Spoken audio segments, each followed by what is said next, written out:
மாவட்டத்தில் இருந்தீங்களா என்ன வேலை இருக்கு அது போட்டு சொல்லுமா. விவசாயம் எந்த விவசாயம் போடலாம் இருக்காங்க. சாப்பிட்டு கொஞ்சம் ஜீப்டா இருந்துச்சு அதுவும் கிடையாது. என்ன வேலை நம்ம மாவட்டத்தில் வந்திருக்கு தொழிலே கிடையாது. அப்ப மக்கள் எல்கேஜி படிக்கணும்னா 70,000 ரூபாய் வேணும். போய் படிக்க முடியுமா சொல்லுவாங்க.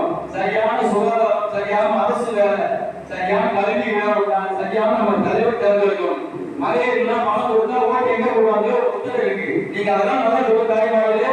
அவங்க தம்பியா கேட்கிறேன், உங்க உண்மை கூட கேட்கிறேன், பக்கத்து ஊருக்கு மாத்தி கேட்கிறேன்.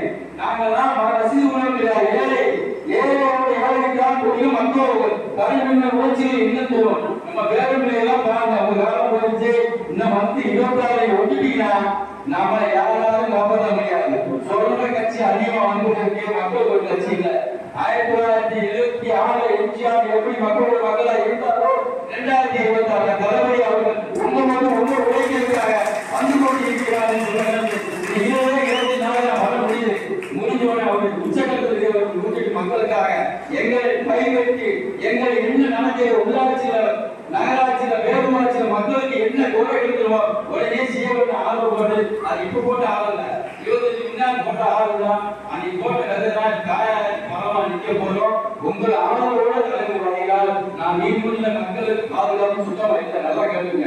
டிவி பாருங்க, ஈஸா பாருங்க வந்து வயசுல பாடு ஒரு சைக்கிள் போட்டுக்கிட்டு மடக்க முடியல. ஒரு வயசு போட்டு வர முடியல. காலேஜ்ல பாருங்க எவ்வளவு குற்றப்படுத்தி நடக்குது. இதுக்கெல்லாம் யார் பாதுகாக்கணும்? அரசாங்கம் சரியான அதிகாரி போட்டு சரியான முடிவு சொல்லினால் நம்மளை யாராலும் மலையிலே தாய்மாரே அக்காமலே தகச்சி மாலே தலைவலி நெஞ்சில குடியிருக்கும் உங்களை உண்மையான தொழிலாக சாத்தூர் சேர்ந்த அவங்களோட தொகுதி ஏன் அவங்களோட தலைவலி இதை கரையாளி முடிச்சு வச்சு